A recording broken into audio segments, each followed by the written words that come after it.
Hi everyone, my name is Diana. Welcome back to my sewing room, and today I'm going to be talking to you about the corner pop tool from Deb Tucker of Studio 180 Design. And I don't know how many of you have tried to make snowball blocks or cut the corners off of pieces in the past and get really frustrated. And snowball blocks are those base blocks that you get and you're told to cut another square and put it on top of it and then draw a line and then cut that piece off and then press it down. And if you're lucky, that piece will press out exactly the way that you want it to and it'll be perfect. And 95% of the time, it's never perfect. So Deb Tucker has come up with a tool called the corner pop, and I have made this table runner here using nothing but the corner pop tool. And I'm going to show you how I put these different units together here in just a minute. I'm going to talk to you a little bit about the markings on the ruler right now. So this is the corner pop tool, and there are two sections to it. There are the cutaway corners, and as you can see here, they go in 1/2 inch increments. And there on this side, there is the 1/4 inch increments. And then on this side of the tool is the corner trim down line. And I will explain all of this to you in just a second. On your instructions, you will see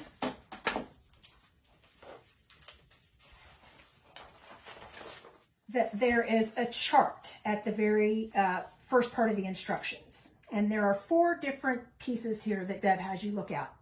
The first one is the published size for folded corner. And that is the size of the small square that you would use that would be popped off right here on your corner. So if you're going to cut a white piece that they say is supposed to be 2.5 inches, that's the piece that they're talking about here.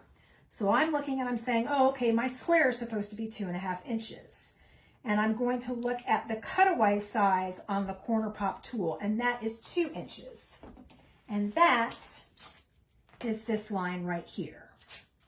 Then I'm going to look at replacement triangle square size.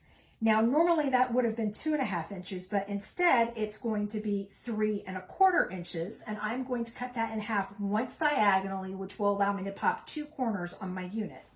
And then when I go to trim that oversized triangle down, I'm going to use the center trim down line, which is 2 inches. So what I'm going to show you right now is how I made these units here. And if you look at them, they look like flying geese, but they're actually not. It's actually 2 rectangles that are 2.5 by 4.5 that I've popped the corners off of. So in my pattern, Deb tells me that I need to use the 2.5 inch line, or the 2.5 inch published size for my folded corner. So I know that I need to cut a 3.25 inch square. So 2.5 inch was the published size of my folded corner. I need to cut a 3.25 inch square. Now remember, your base size, whatever you're trimming down off of, is not going to change from whatever your pattern says. It's only going to be that corner that you want to sew onto it that is going to change. So here I have my 2.5 by 4.5 inch rectangle. And I'm going to take my corner pop tool and I am going to take that 2 inch cutaway corner and I'm going to line it up with my fabric, and then I'm going to trim that down. Okay, so now I have this trimmed down and I'm ready to sew on my triangle that I've also cut. So she tells me that the size that I need is 3.25 inches, so I cut a 3.25 inch square and I've cut that in half once diagonally, and I am going to sew this onto my rectangle using a 1/4 inch seam allowance. Now, as you can see, this is oversized, and that's because we're going to trim that triangle down to make it fit the rectangle perfectly. Now, if you look here, what I'm going to try to do is have that triangle hang over evenly on both sides that I have trimmed off. Okay, and I'm going to sew with the rectangle on top so I can make sure that I keep that even. And once I've done that, and I've pressed, and you have the option of pressing towards the triangle or towards the rectangle on this, this is what it's going to look like. So now I'm ready to use this portion of the tool, and I'm going to use this 2-inch line right here, and I am going to use that to trim down that oversized triangle. And it's really simple. Take it, I'm going to line that 2 up with that seam line that I just sewed and pressed, and I'm going to trim off the excess. And now I have a popped corner that is exactly the right size that lines up with my 2.5 inch by 4.5 inch rectangle.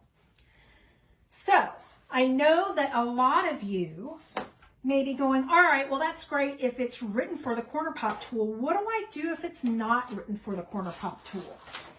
Let me talk to you a little bit about that. I think a lot of people are familiar with Lori Holt of Bee in My Bonnet. She uses the folded corner method quite frequently in her books. And this is her Farm Girl Vintage 2. This is her latest release. And I'm going to open up the book here and I'm going to show you one of the blocks that I decided to tuckerize. And I call it tuckerizing because I'm using my tucker tools to modify her methods.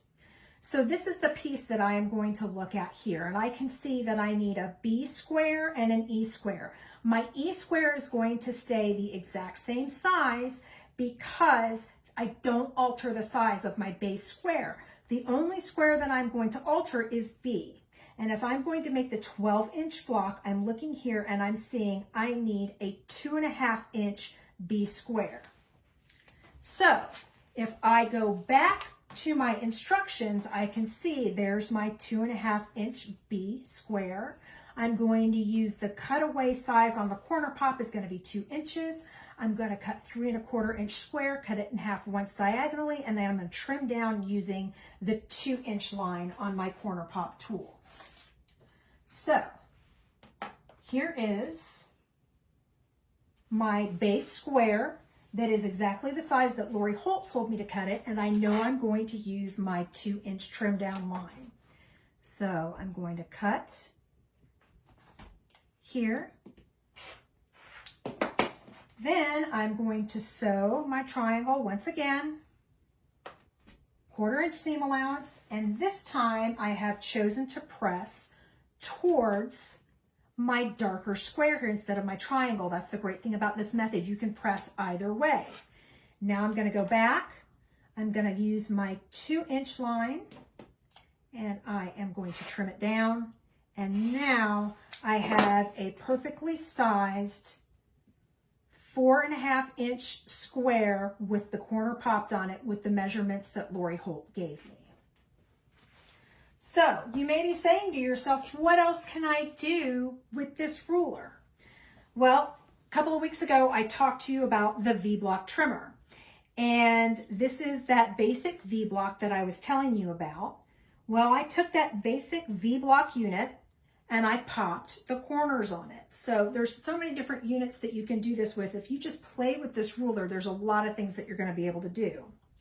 This is Lemoyne Star that I did earlier in the week, and I've just popped the outside corners of the Lemoyne Star. So as you can see, this is a pretty versatile tool. And if you guys are following our Wish Stay at Home page, you'll know that when I made this table runner, I was talking to you all about fussy cutting these center squares. And if you look here, you can see that I've got frogs inside these center squares. Well, fussy cutting stuff like that can be a little bit difficult. And I know Costa has talked to you about the Kimberbell orange pop rulers. These come in rectangular shapes and square shapes. And these are what I used to fussy cut that frog fabric.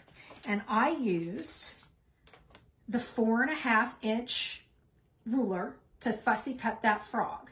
And this is great because I can see exactly what I need to see. I know that my this is going to be exactly 4.5 inches. So this is great for your Kimberbell applique, but it's also fantastic for fussy cutting.